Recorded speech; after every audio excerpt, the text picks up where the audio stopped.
नमस्कार दोस्तों, बिहारी खाना चैनल में आपका स्वागत है। दोस्तों, आज मैं बनाने जा रही हूँ बिहार का फेमस चोखा, जो सभी को बहुत पसंद आता है।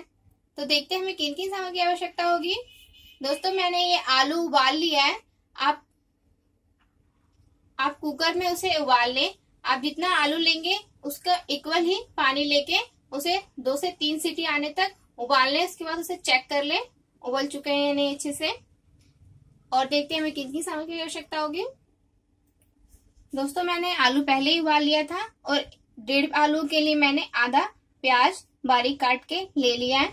मसालों में हमने लिया है फोरन के लिए सरसों 1/4 चम्मच, 1 सूखा लाल मिर्च, नमक स्वाद अनुसार ले लें, धनिया पाउडर 1/4 चम्मच। ये ऑप्शनल है, सभी को ये धनिया पाउडर पसंद नहीं आता, जिन्हें अच्छा ना लगे वो ना डालें। 1/4 चम्मच हल्दी पाउडर और 1/4 चम्मच लाल मिर्च पाउडर ले लें। और कुकिंग ऑयल सरसों तेल मैंने गर्म होने के लिए कढ़ाई में रख दिया है। तेल का कच्चापन खत्म हो जाने के बाद हम सबसे पहले सरसों उसके चटकने तक, जब तक उसका चटकना खत्म होता है तब तक हम इसे भून लेंगे। और 1 सूखी लाल मिर्च डाल लें।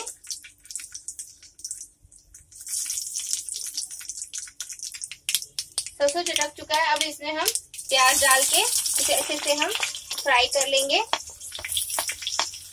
पिंकिश फ्राई होने के बाद हम इसमें मसाले ऐड करेंगे।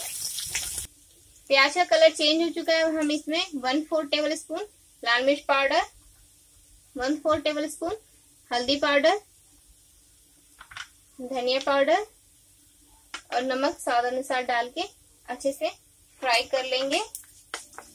इसे हम मिलाने के साथ ही इसे मैश किया हुआ आलू हम डाल लेंगे। दोस्तों, मैंने आलू मैश कर लिया है। आप चाहे तो किसी मैशर की सहायता से या हाथ की सहायता से भी इसे मैश कर सकते हैं।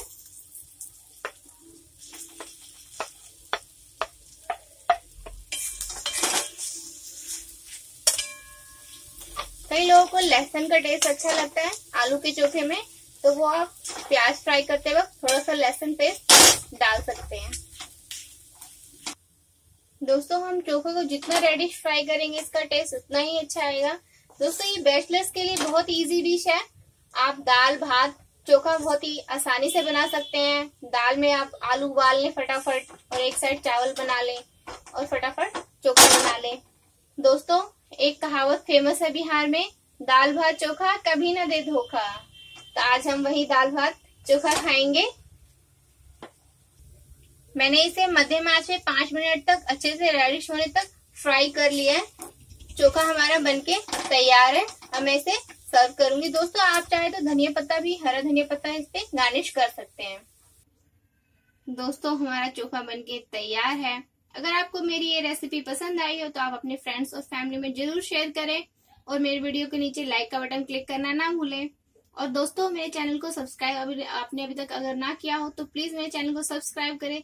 Thank you for watching.